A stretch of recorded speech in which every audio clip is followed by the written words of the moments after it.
Hello and welcome to the show. I'm Martin Willis, your host, and to have a great guest this evening, Chrissy Newton. She was on once before. She's come a long way. I've done a lot of amazing things, a lot of great work over at the Debrief, and she also does a great podcast, interviews a lot of very interesting people. So it's a pleasure to have her on. So those of you who follow this as a YouTube channel, you'll know that I was at the press conference today at the National Press Club. I'm currently in Washington, D.C. from a hotel room right now. But so check that out if you haven't seen it. It was supposed to be 2 sessions, and it kind of morphed into one. So it's just one session up there. It's over 3 hours long. Check it out on our YouTube channel. I was right up front. I had everything. There was only one glitch, and it was my fault because when I got there, I realized they didn't have any internet, any Wi-Fi that you could use. And so I was using my phone, and I was sitting next to Sarah Graham. She's such a pleasure. And I said, Sarah, hold my laptop here. I have to use the restroom. So I walked into the restroom with my phone in my pocket, and the whole thing crashed for the whole time. I came running back and I got this thing back together. But anyway, check it out over there on the YouTube. And I will put that, I do believe, sometime on Thursday. I'll put the audio, going to work on the audio a little bit, and I'll get that into the podcast feed. So our blog this week from Charles Lear is another great and interesting one. And it's just, the timing is quite amazing on this blog here, because Charles was writing this before Eric von Däniken passed away, and this came out, and it's all about. A lot of people don't know this, but when Eric was writing this book, he was in bad trouble, and the book basically bailed him out and changed his whole life. This is The Chariots of God, and the story is all about that. It's quite interesting, really. But we lost him recently. He was a guest on the show a couple of times. Very interesting and fun character. So check out the blog from Charles Lear. And I want to thank everyone that helps out with the show. It's always appreciated. And anyone can support the show. If you want an ad-free experience, it's only $2 or more a month. That's through Patreon. You can see that through our website, podcastufo.com. We also have t-shirts and things, merchandise. If you are looking for anything like that, you can find that over, again, podcastufo.com. Without further ado, I am bringing Chrissy into the show. Chrissy, nice to see you again. Good to see you too, Martin. Always fun to talk to you. And you have, I believe you and I want to say you and I first met through your publicist company. Through vocab contacted me.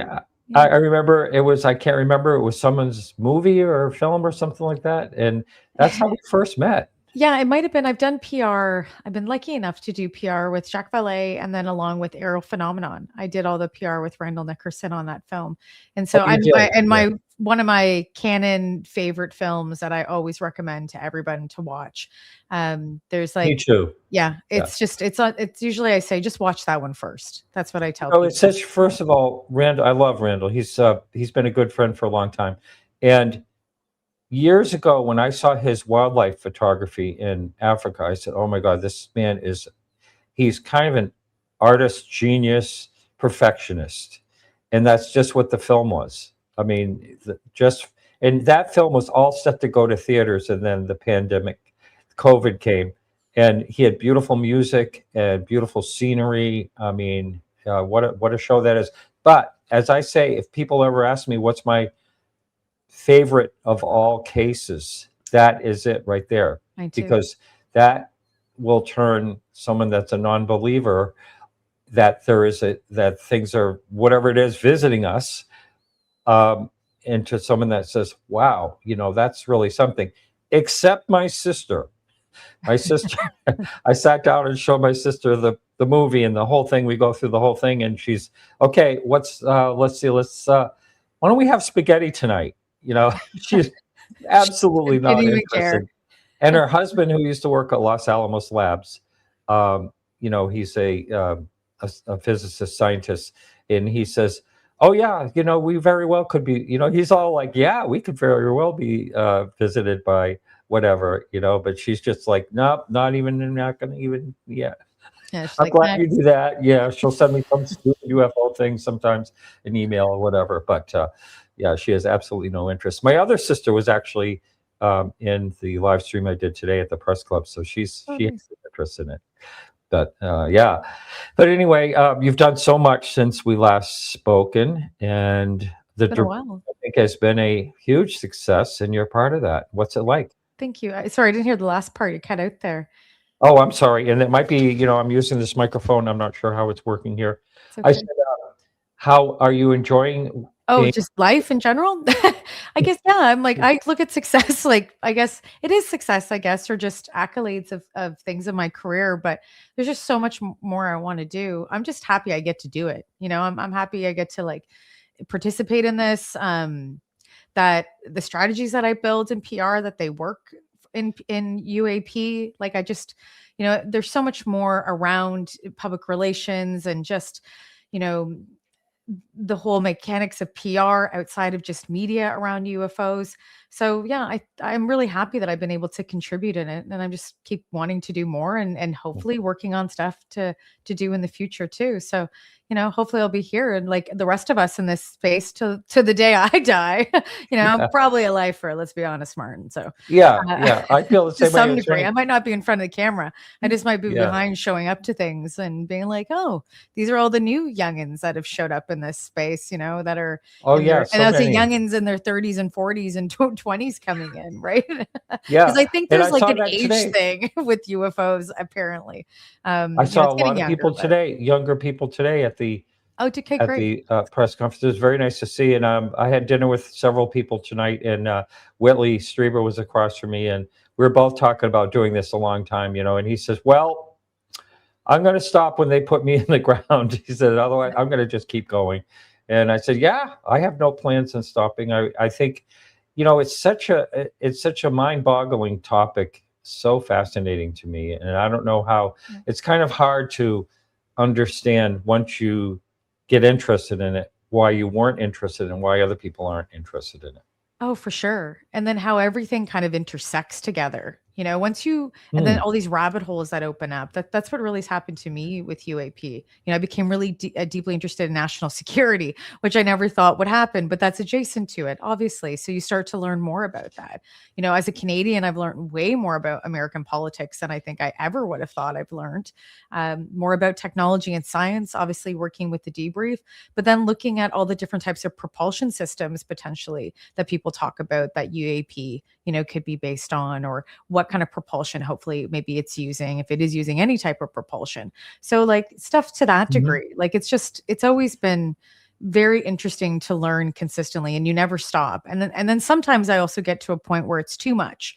We get into like little Yeah. bubbles where like everything's like at you at one time, and then you're just trying to keep up with all the information and all the news consistently, and that's really hard too. So we go through these ebbs and flows. But what I've kind of realized with UFOs is usually in the winter, we usually get a lot of stuff in the summertime. Well, Yeah. that's our ebbs and flows around August, September. We get hits with stuff if it's either films or news pieces. I find that to be the most consistent for us is throughout the summer. It's the busiest in UAP, people talking about it. It's probably because people are out there now, like hosting events or doing films or doing other Hmm. things. So that's why, and more people are willing to travel during the summer months. But yeah, it's been fun. And I'm just so glad I started doing like looking at UFOs when I was a little girl into now being a lot older. Yes, I do remember when you were on last time, which was quite a while ago. I can't remember I think exactly it's been when. at least 2 or 3 years, I I think. think it's been longer than that, Okay. actually. All right. Yeah, maybe. Yeah, but anyway, I do believe you said your father had a UFO sighting, He did, yeah. In and Pembroke, there just was a right north of here. flashlight involved. Is that did he flash at it Oh, or something? no, you are it Am I wasn't a confusing flashlight. something? Yeah, Yeah. no, you're close. Good memory though. So it was in Pembroke, Ontario, in that region, on a highway. He was with a group of friends, and he saw a UFO with them. And the short of it is that they pulled over and got out of the car and flashed their high beams at it. My dad did on Oh, the vehicle, and then the UFO flashed back at them. yeah. So it was, That's it. yeah, it was Yeah. intelligently piloted, which is Yeah. wild.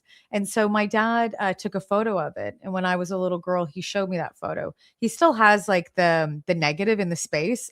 sorry, in his safe. So one day I've That's said good. to him, I was like, you got to take it out of the safe. And he's like, I will. I said, because I want to develop it so that I can make it into like a really big piece of art and put it in my kitchen. So and he's like, Oh, all right, that's funny. Chrissy. He's given me other stuff though that he's had as documents and things that he's collected over the years. And I have been passed down some of that material. So, and I have it hanging on my wall now, laminated or protected, Yeah. so that I can pass it down to maybe my nephew or who knows, Yeah. to somebody who loves this topic as I get older. Right. And so I think that probably contributed to your interest. Would you say that? Oh, immensely. The Yeah. funny thing is, my dad and I haven't really talked UFOs so much in the past. We talk a lot about world politics.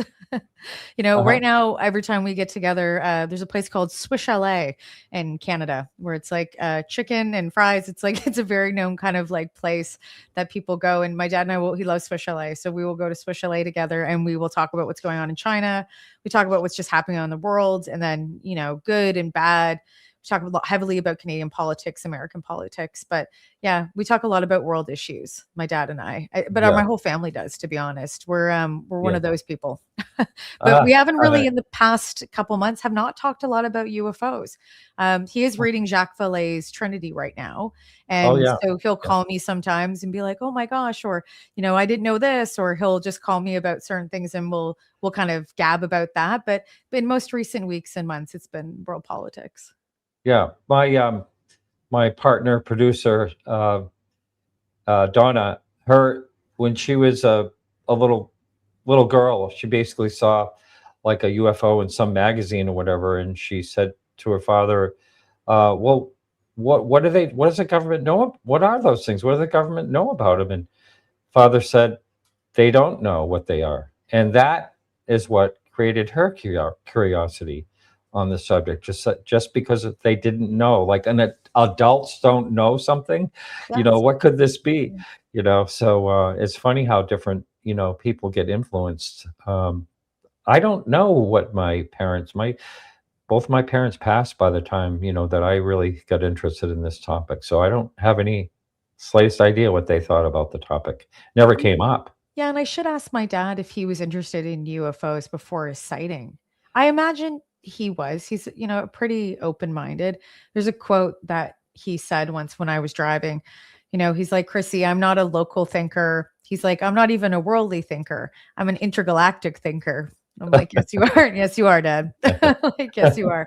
So I wonder, and I wouldn't be surprised if he was looking into UFOs or, I know 2001 Space Odyssey was one of his favorite films because I think Oh, we were yeah. driving and I said to him when I was a little girl before, like, or around the same time, I think probably the UFO photo. I forget when I watched it on HBO. At home watching satellite in the country after school, and 2001 Space Odyssey comes on and I'm like, what is this movie? And it's on repeat on HBO, and I'm just like watching it like every moment I could get, and I remember just being enthralled by it.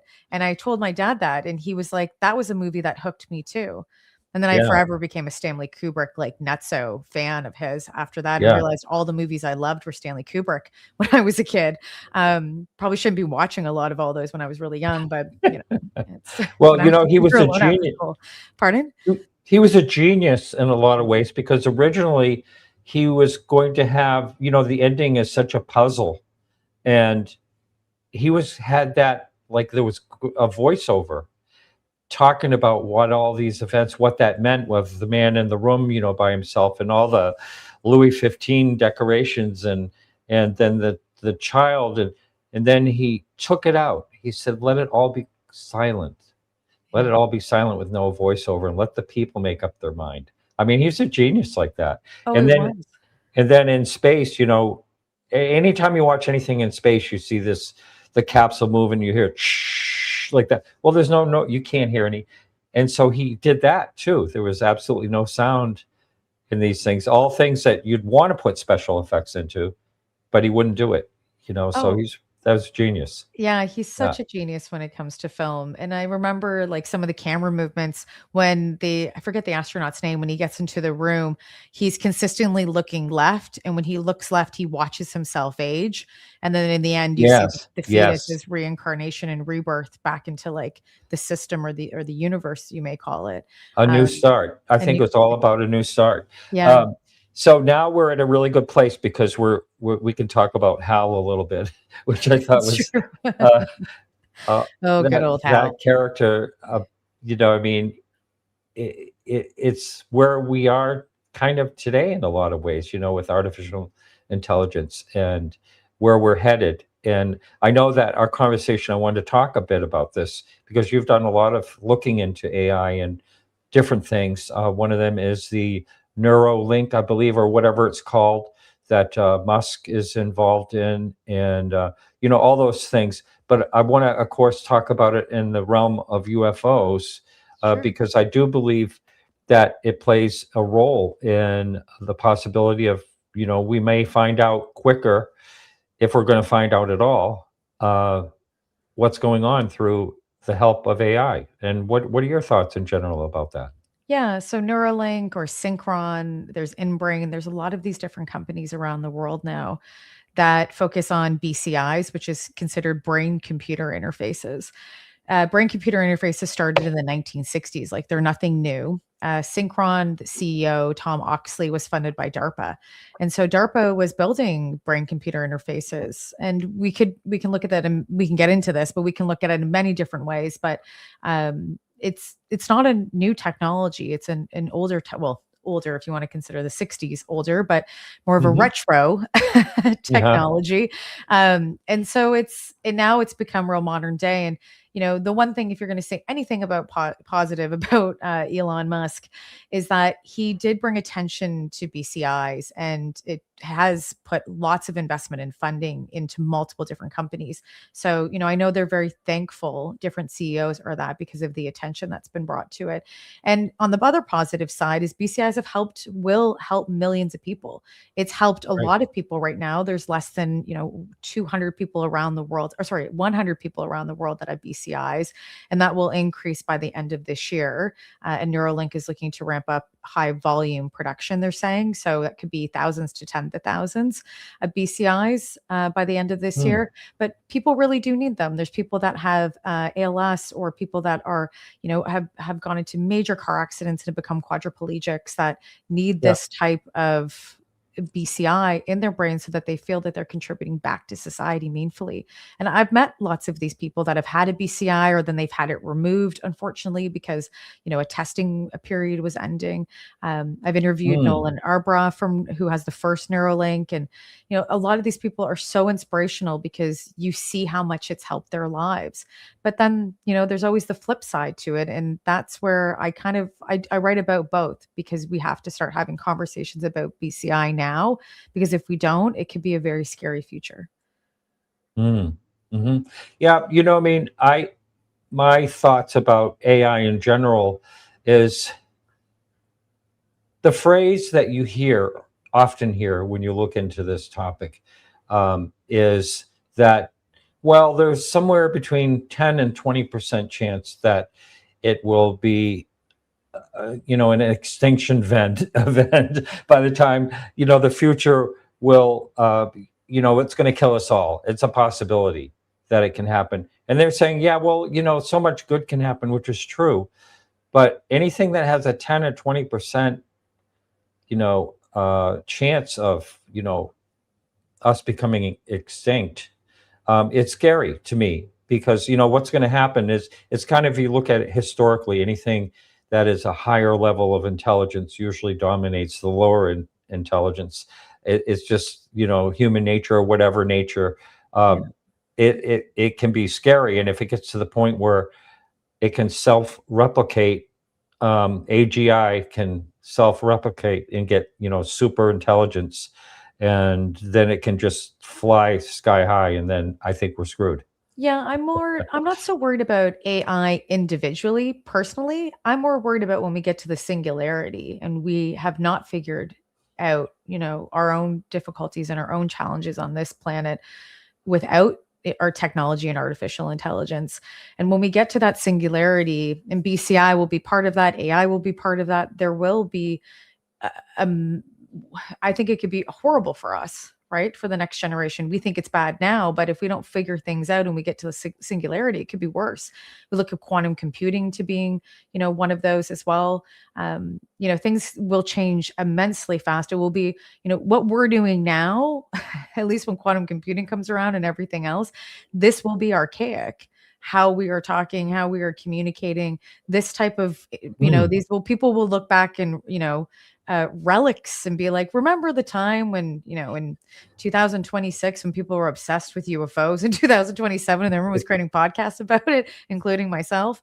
And we're all going to be doing that. And they're going to look at it at the time. And those younger generations will say, well, and they'll take snippets from it. They'll take information from it, but they're going to look at it as relics because they're going to be living in a totally different society and tech world than we're ever lived, or we've ever seen. So, by that time, I'll probably be extremely old or potentially dead, I would think. I don't think we're moving to the singularity and, what Sam Altman predicts in 2035, they're saying. Yeah. People are saying that it might be a little bit longer. And we'll see. But it's so hard to tell because you can't predict the future, because whatever you think it's going to be, it isn't. Something else happens. Very true. And yeah. But what we know is humans have always, what we can look in the past is we have not, we've always used war, right? And we haven't really figured out our issues. Let's just say. We are a warring society for sure. Well, I think the military industrial complexes, I don't think it's the people. I think it's the system that we let guide us and let protect us at times, and realize that it does have a massive handle on how we think and how we operate in society. And I think that those things need to change. But a lot of people don't even understand that the military industrial complex is really even a thing. And that, people are waking up to understanding these kind of terminologies or understandings of how society operates, but it's still pretty new for a lot of people. And hopefully by the time we get to the singularity, people have a better idea of how society and governments run. Right. So I neglected to say hi to everyone in chat. Hello, everyone. Thank you so much for being here. And yes, I did have dinner this evening with Whitley Strieber and a bunch of other people. We had some great conversations, and it's been really great. So thanks for all that. And if you have any questions as we're going along here, please put them in all caps, and I'll try to put them up so you can, Chrissy can answer them. So are you in Canada now? I am, and I'm in Toronto right now. Yes. Yeah. Probably kind of chilly there, I would think. Didn't you have It's so cold right now. I think it's supposed to feel like, well, this is like, remember Celsius, like -30 here, which is like, I don't even know what that is in Fahrenheit, but it's freezing. Like it's been cold the past week. And usually I leave around this time, and I usually go to the States. But right now I won't be going until like 3 weeks. I'll be there. But it's cold. Yeah, come on. You don't want to be here, Martin. You don't want to be here. Yeah. Well, it's very cold here in Washington, and but I'm leaving. I spend most of my time down in South Carolina, so I'm going back tomorrow. But nice. Anyway, yeah. But so let's get back to like how this has to do with UFOs in the future, just so we can kind of. I think that there's going to be some technologies built one way or another that's going to help us know so much more. And I know there's no way, as far as engaging in this conversation, I mean, we don't have any of the answers, but do you agree with that assessment? Do you think we're going to be able to learn a lot more? Well, there's a couple things, and I'll look at this in two different kind of buckets. Like I look at UFO as like nuts and bolts, maybe craft or things that were identified as unidentified flying object. And then I look at NHI, right? I compartmentalize sometimes in two different buckets. And then obviously we have them come together, but they are separate on their own. Because sometimes when you see a UFO, you don't always see NHI. And then sometimes when a UFO is there, an NHI wouldn't be. I think I said that the right way, but I think you guys get what I'm saying. And so, but with that, there's things like with BCI, we look at like forms of like telepathy, right? That's what we're looking at. People that now there's different products that are becoming on the market, and MIT is creating one now where you're able to put a headset on that's a brain computer interface. It's not put in your brain, and then you put it on somebody else and you can hear their thoughts. It's called silent talk. Yeah, I actually wrote a piece on this at the Debrief if anyone wants to take a look at it, or they can go to my Instagram, they can see the video on it. But yeah, you can hear each other's thoughts. It's called silent communication. And we use silent communication when we're literally kind of talking to ourselves or creating those images in our mind. Oh yeah, there we go. I'm trying to remember the brand's name. Can't even remember now. It's been a while. Let me look. I'll quickly do a search myself. But that's really fascinating. I had no idea that capability was available at this point. It is called amazing. Oh my gosh, what is it called now? Alter Ego. There we go. It's called Alter Ego. And so it's created by MIT Labs. So if you want to take a look at that article, anyone that's reading the Debrief, you'll find it interesting. And there's videos in there that show them how they do it as a demonstration. But that's a wearable BCI. And so when we look at things that potentially having BCIs, we talk about psi abilities, right? And we look at this communication through telepathy. And so the idea is that, people are saying that they have these abilities, right? We hear this with Skywatcher. We hear this with lots of other different people saying that they have these psi abilities naturally on their own. We look at the telepathy tapes when we hear that children or adults with autism too, with nonverbal autism are experiencing this.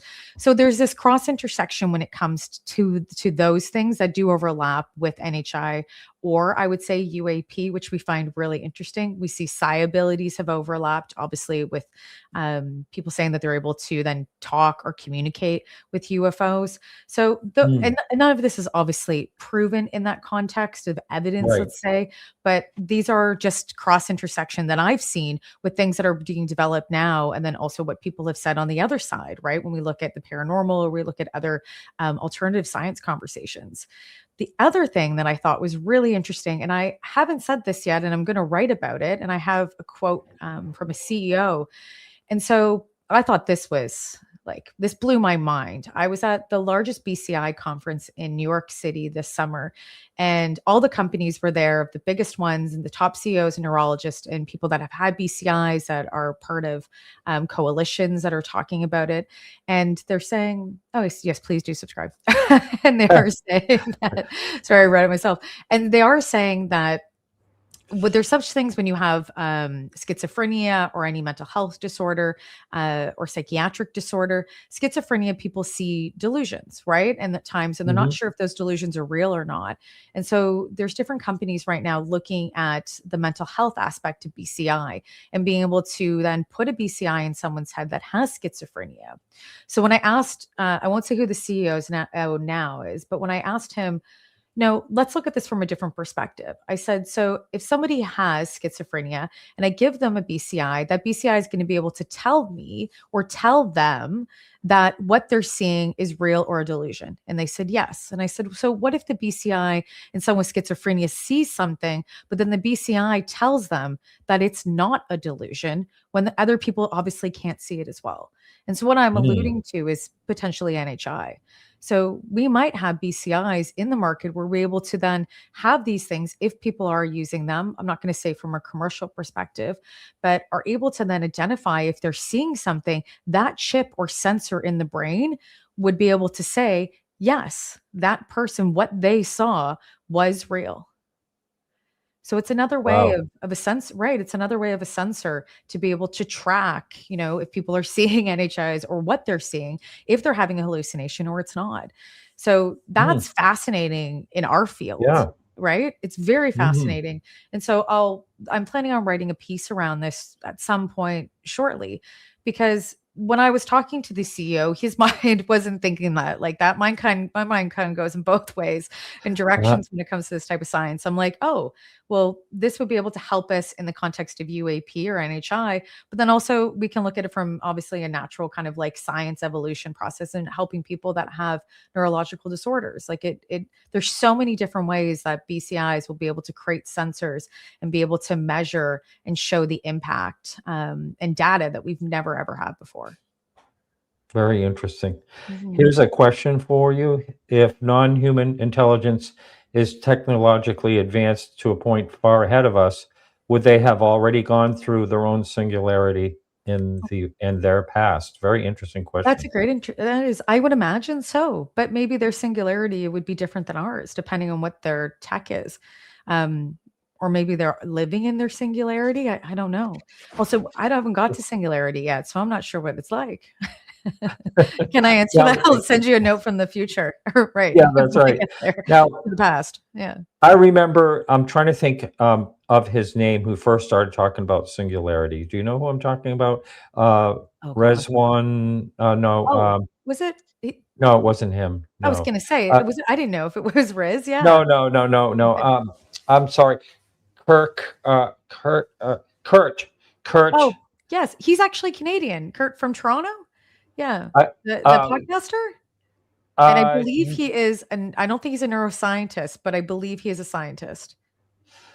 well, I'll look him up. Anyway, Okay. what I remember, uh, what he was saying is that basically we're not going to need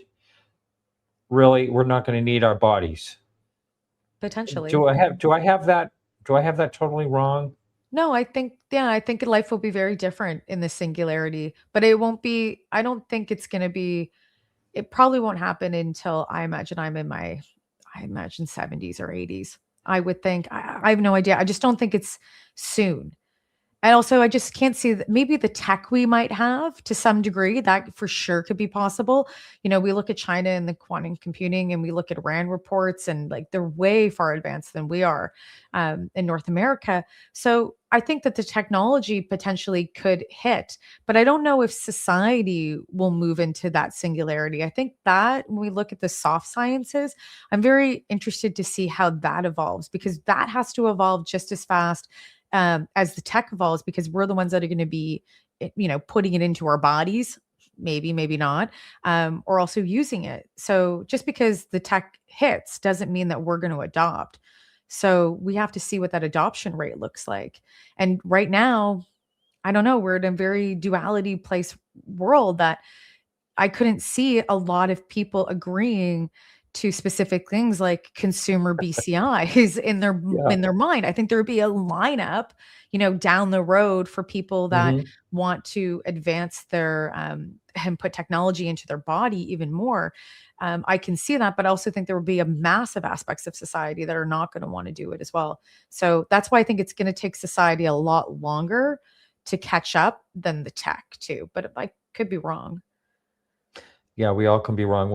Whatever we're thinking about here. Ray Yeah, we'll see. Kurzweil. Ray Kurzweil, or that's who I was thinking of. Okay. He was talking about this for years and years. Uh, and he was one of these child prodigy people that he has quite a past. If anyone wants to look into him, he's a very interesting character. So here's another question here, and Philip, some nice comments from you today. Thank you, Philip.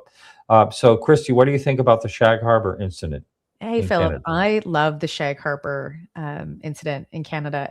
We have the most documentation. We have more documentation in Canada than Roswell has that there was a crash UFO.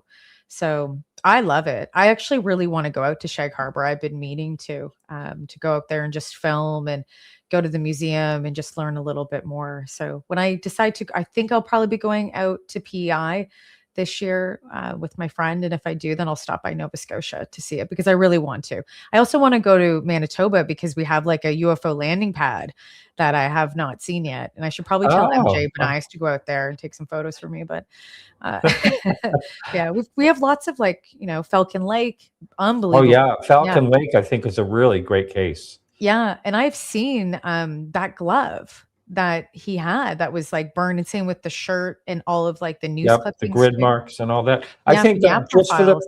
just for the person that is unfamiliar with that case, because there's a lot of new people that listen to Yes. this. Let's just do a nutshell about Falcon Lake. Yeah, so Falcon, I'm forgetting his name now. Gosh, but it was just a man that was looking. He was kind of, people will debate if there's mountains or not, or larger hills within Manitoba. But he was rock hounding. He was looking for different rocks, and he ended up, I believe it from what I know, he was in a mountain or larger hill, and he ended up hearing people speaking, but he thought that it was like Swedish or something, and he was like, "Who is this?" And so when he kind of peered around the corner, he saw this massive UFO.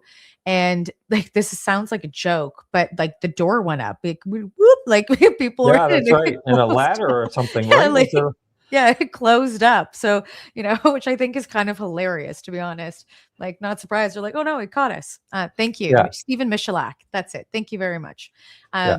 And closed up. And so he went up to the UFO. And when he went closer to it, because he was trying to figure out, he thought that it was a government program or it was Americans. He didn't know that. He first initially did not think it was UAP. And he was saying, hello, hello. And when the UAP took off, the exhaust or whatever it may be hit him.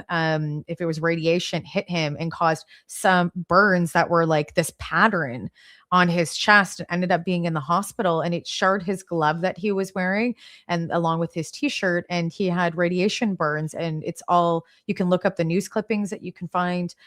It was documented, and yeah, he ended up getting massive amounts of radiation from it. So it's, yeah, Stephen Michalak's story is unbelievable. So whatever that was, if it was advanced technology that was being tested, or it was potentially off world, there it is. Yeah. Yeah. Something happened to this man, and it's in the app profiles. So when I was down at the Historical Record Center 2 years ago, gosh, that feels a lot earlier than what it was. When I was there, I was looking at the app profiles and was just, looking at that glove, and did a whole piece on it. And it was just unbelievable to see as a Canadian. And Marler has like the soil sample as well in the app Oh, profile. So it was wow. like, as a Canadian, you're like, holy crap, like Yeah, this is like the yeah. mother load. And also just going to if anyone can, and I'm not sure if it's open to the public yet. But when David Marler does open it at some point, please try to go. It is unbelievable. Like, you will lose your mind in the amount of amazing historical context of information, evidence, you name it, that you can find in there. It just, I got so emotional when I was in there because I just couldn't believe the amount of information and history that we really do have around UAP. Oh, yeah. And really I think it's the largest archive in the world right now too.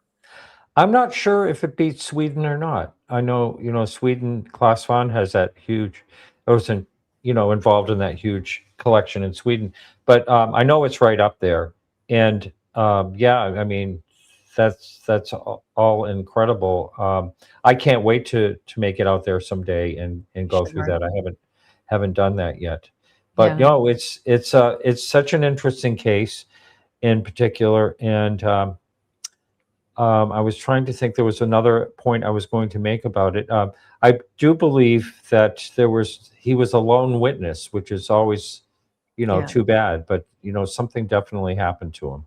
Yeah. Something happened to him. And it's, you can see that the evidence, I don't think you're running around with radiation burns. Yeah, Like it just, you're not going to just get that. Yeah, no. but yeah, Like well, and so to create such a story that is, yeah, it doesn't make sense in this case, I feel. Yeah. right. But it is kind of funny when you hear stories like you said, the door opens and the ladder drops down, Well, it said that, I like the think from what I Jetsons or know, it's something. like, yeah, Yeah, like yeah, it just closed yeah, up, and like yeah, got in, and it like then took off. Like, it's just, it's something you'd see in a movie or a cartoon, right? yeah. Right, right. Like Bugs Bunny would So do something or something. I know we're kind of taking jags here and there. Someone put in the chat the barbell case. Are you familiar with that one? The barbell? Yeah, No. Is that a no, Canadian case? I didn't think it was. I know of that one, No, but I anyway, don't. I'm not. I didn't know that's where that was in Canada. I thought that was somewhere in the Midwest, where it was like a scientist that saw it through a scope in his gun or something. But didn't you have a story about someone aiming a gun at something? That was my dad. Was That your my dad's the Yes, my same dad. thing? Yeah, so Yeah. when my dad's story, when he which is actually really interesting, in George Knapp's show on Netflix, my dad called me, right away, and he was like, Chrissy. He's like, have you watched it yet? And I said, no, I haven't watched it yet. It's like, I have now, but in the past, and I said, no, I haven't watched it. I just haven't had the time yet. I'm going to. And he's like, that guy, when he put up his scope, his rifle to the UFO and it took off, he's like, that's what happened to me. And he told me that years and years ago, right? When I was a little kid. So what they did was they took out the rifle not to shoot at it, but to look through the scope to get a better look. And then once the UFO realized that there was a gun being pointed at it or something pointing at it, it then took off. And so they watched it instantly accelerate. And this happens in George Knapp's conversation or documentary that he did with Netflix. And my dad said to me, I have never, ever met or heard of anybody else having that same experience. And I said, so at some point I will, when I see George Knapp, at some point I will, I'll tell him that, because I don't know if he knows the story, but I'll tell him that my dad is very similar to that when they put a rifle up. So what my dad was seeing was intelligently piloted. The conversation now that we're having is, was it, something that was off world or, unidentified, right? Or was it actually like Canadian American tech being tested? Because out in Pembroke, there was a secret base back in the 80s that no one knew about, where there was lots of different testing going on. And so it was close to that area. So we wonder. And my dad always thought, he said it was so tiny, like little kids could fit in it. So, but it was, yeah. And let's be honest, drone technology has been going on way earlier than what we have now. So they had drone technology within DARPA and the government in the 80s. So my dad might have been seeing some early testing that was being done, but he said the craft, like that's a pretty big craft still for testing, even if it was a drone, right? And there was no propulsion system, right? There was nothing to that degree that he could figure out. There was no sound, there was no nothing. And so for him, that's why it was so curious, because it was just really just there. And it was observing them, and it was intelligently piloted, because my dad was communicating with it with his headlights, which is wild to say. That really is wild. It's crazy. One thing you don't often think of, or maybe never think of at all, is that, if these are from, say, other planets, there's so many variables that could change the size of the being, for one. But, you think of, most star systems, most solar systems are binary. We're kind of unusual not being a binary. But that will affect, just like the moon affects things, and for evolution, the way things grow, as the gravity changes everything changes everything, is what I'm getting at. So for them to be our size when they come here, if they are coming from another planet, would be sort of on the rare side, I think. Well, yeah. Go ahead. Yeah, it could be. We look at, Bob Lazar, if people believe him or not, he said that little kids could fit into the, I know, I'm on the same boat too, Martin. But, but with that said, little kids he said that little kids look like it could be piloting that, right? It was so tiny when he was in the craft. Yeah. So that does, remark, and there was the 80s, was 79 when my dad saw his craft. So, there's a connection there. But again, we don't know. I only found out recently, actually, about that base about 2 years ago. So I'm starting to look into it more, and I'll look at different news clippings that will happen around those areas, because I believe the next day or the day after, there were UFO sightings in Ontario, throughout Ontario, after my dad's sighting. So, like there's so many things that it could possibly be. But if anything, it's a wild story. And to know that even if we had that technology, that type of technology in the 80s, God, what can you imagine we have now that we don't know about? And that's what I think about a lot. I'm like, what tech do we have now, right? And we are seeing it through warfare to some degree. The conversations right now about Venezuela and what type of, firearms and technology they were using, and people saying it wasn't advanced, it was. And so, it's they have something, and they have something we've never seen before. And I'd be very curious, and we will see it, in the next X amount of years. But I think about that frequently, to be honest. Yeah. When I myself attend events like I did today, and other events, it's the hallways that I really like, talking to all these different people. And there were people talking today at dinner. I don't know how many we had, maybe 15 or 20 people at dinner, today here that were I've listened to the conversation. You know, one of the gentlemen, I did film a couple of interviews with him. He was involved in Aero, and they were talking about USOs, and one clocked at over 800 knots in the water. And you know Wow.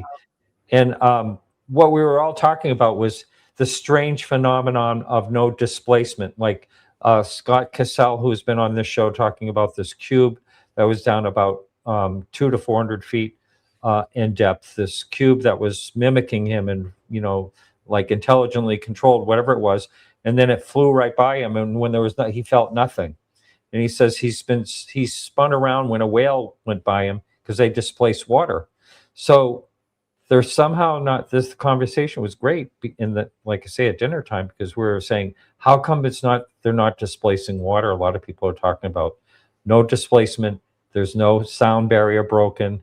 You know, maybe they go into places and there's no splash into the water, into the ground. Some people claim they see them going into the ground and all that.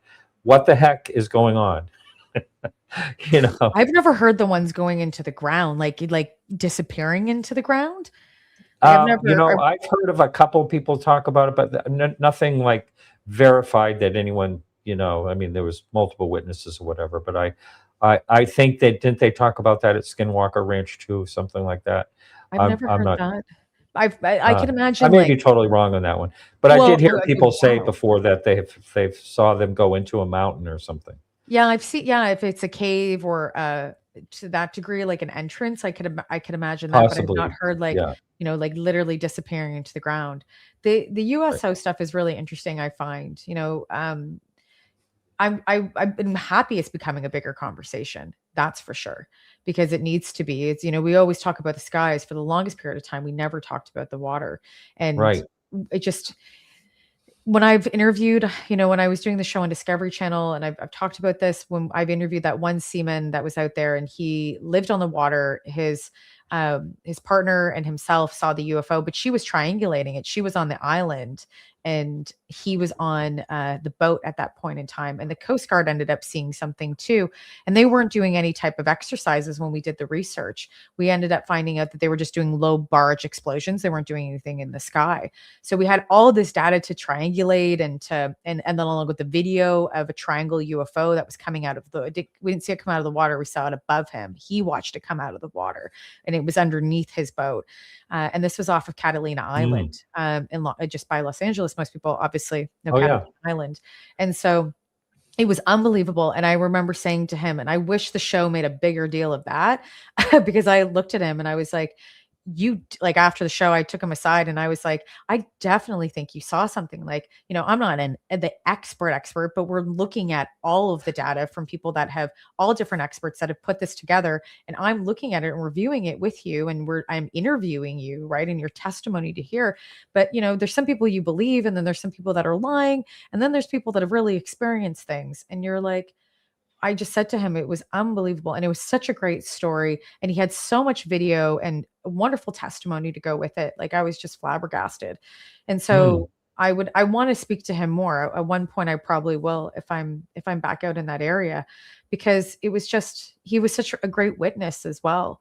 And he's like, I see this all the time. That's the other thing. Wasn't just new to him. And he's lived on the water a majority of his life as well. So just really interesting and totally different lifestyle than most people would have as well. So he would see things like that and he would know how to spot because he's lived on the water when a lot of people haven't. So I find the USO stuff just fascinating personally. I do too. Yeah.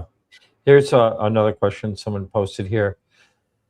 Why hasn't anybody in Canada followed up with their former Minister of Defense, Paul Hellyer, claims about extraterrestrial intelligence claims? I don't know exactly what it's from Bob Lazar, by the way. You can see Bob Lazar.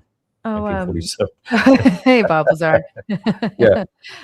Bob, So we haven't followed up on the claims per se. I was very lucky. I've spent time with Paul Hilliard before he passed, at his place, and he spoke a lot about UAP. But what he was really concerned about was actually the banking industry and the cabal, which are still massive conversations today.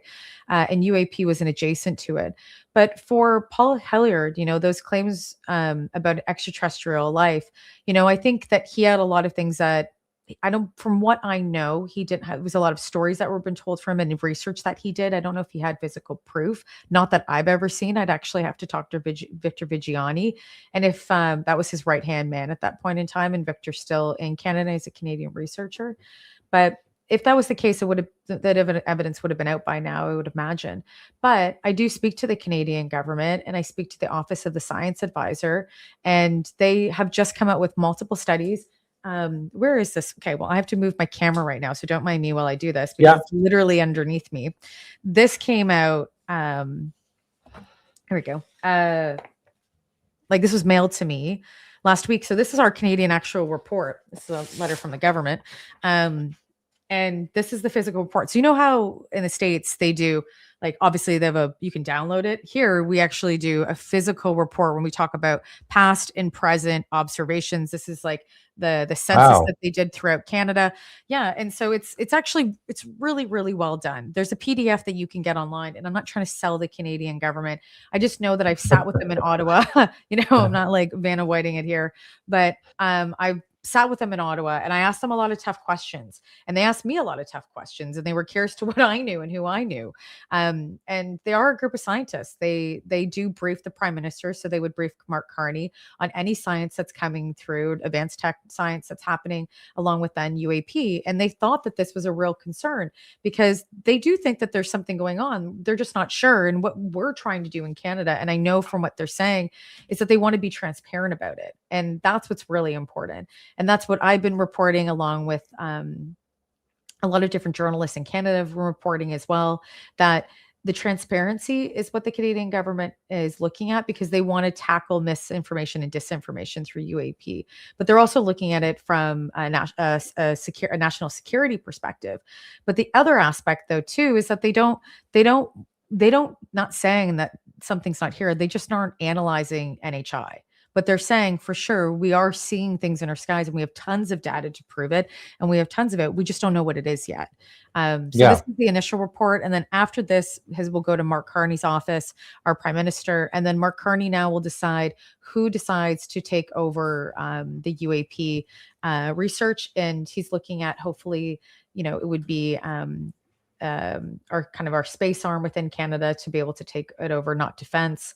And then if that ends up happening, it would be a little bit even more transparent. So, we're moving forward. Canada just takes a while. It just, this took 2 years to come out, and that was a lot longer after the first report came out in the United States. Wow. That's great that it exists. I had someone that was in one of James Fox's movies, The Program, former AARO.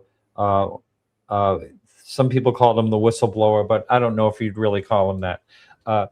But anyway, he basically, when I had a conversation with him this afternoon, he said, the government just doesn't know what they are. And I said, well, that's kind of what I've been thinking all along. The government knows something, maybe more than we do, but not the whole picture. And he says, absolutely, they really don't know. But that was interesting.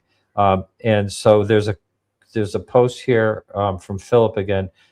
Speaking of Bob Lazar, have you heard a retired CIA agent is going to AARO, and to say he was involved in a program to erase UFO people involved in UFOs background? I have not heard this. Have you heard anything of this? No, I've not heard that. If that's true, I'd like to see his background working for the American government. And, I'd love to see that. I'm not surprised. The government has erased a lot of people from the planet. Let's be honest. Yeah. Like there's been so many civilian programs in the United States and in Canada that have affected and killed civilians directly.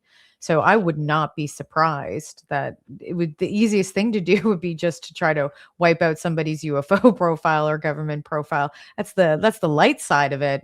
Death is the big one. So I Yeah. wouldn't be surprised, to be honest. But I'm curious to see if they come forward. Yeah, I'd like to read that story or see it or hear about it. Yeah, I would like to know more about that. So, Yeah. Philip, you emailed me today. Please, if you have any more information on that, forward it to me. Yeah. So, are you working on anything special coming up? We're getting at the end of the show here, and I just wondered if you're working on any new articles about to come out on. I do see another question came in, but is there what's Yeah. coming up? Yeah, I've got lots of stuff. But BCI is like such a big thing for me outside of UAP. So lots of different articles will be coming out. I can't say exactly what, but I'll have, some really some bigger features. I have a really big feature around consciousness and me going to the Monroe Institute. That should be coming out, if anything, hopefully by next month. And then I have a really big archaeology story that I'm actually working on in Canada that I went up this summer, drove 5 hours north and sat with Steve Durant on his property and looked at maybe potentially some new archaeological findings in Canada. So that, and then Nice. I'm working on some side projects right now, and hopefully one day we'll get to announce something a lot bigger. But I need to get a little bit further with it first. So, Yeah. So yeah, this is an interesting question here. Now I know Micah Hanks, a friend of yours and also on the debrief, called me because I was right underneath the Chinese balloon when it was shot down, Right. which I was remember you just saying that on crazy Facebook. timing. So here's the question here. Do you know anything about what was recovered from the February 2023 shoot down in the Yukon? So we don't know if anything was recovered. What I did hear on some intel chat, though, that when it was shot down, it like shattered like glass instantly. But Really? yeah, that Wow. it just like went into like just shattered so fast. But that, none of that's confirmed, but it's just something that I've heard that was going around, but again, not confirmed. But then there was also just the picture that came out. I'm imagining people saw it looked like a Pac-Man. And that's what the Canadian did. I love our UFO names like Spaghetti Monster, Pac-Man. Oh yeah. They're great. Jellyfish. Yeah. Jellyfish, right? It's hilarious. And so it looked like a Pac-Man, and so the Canadian Defense released that, and there was a whole article that came out talking about the defense, Canadian Defense, saying that they wanted to release the information initially when the shoot down first happened, but then they didn't because they weren't able to. And it's not that it was because it meant to be immensely classified. They knew that this potentially would be the problem, and it ended up being it. But with that said, they still have not released what if they found anything, if they were able to recover anything, and what that Pac-Man image was, unless they don't even know themselves, right? So that's kind of where we're at with that. But I would love to, and the Yukon would be immensely hard. And if the debris shattered like glass, you would, you maybe find remnants here and there if you're out there for hours or weeks or months. But if it was big debris pieces, you would think that we would have had or seen that, or other people would have gotten pieces at some point in time. But mind you, very cold. Like it's not like it's crashing over. Yeah. It's like it's freezing in the Yukon. So it would be really hard to get a crash recovery. You could do it, but it would take a long time as well. Yeah. And for what, Well, it's pretty barren, right? It's very, very barren. Yeah. Yeah. And not many people in that region whatsoever. Can't blame them. Yeah. Well, it's been so much fun. Now, and it's like, -30. Yeah, right. Yeah. And we mentioned earlier the APRO files. So next week's guest is Alan Levine. He's a longtime researcher, was involved in APRO, and he was actually the first one to interview Travis Walton before Travis was even interviewed by the police or anything. So he's been around a long time. He's been involved in it, and he's our guest next week. So I want to thank you so much, Chrissy. It's always a pleasure talking to you. You too, Martin. Thanks for having me. Good to see you. All right, everyone. So thank you, and we'll see you next week. Thanks so much, everyone. Keep your eyes to the sky.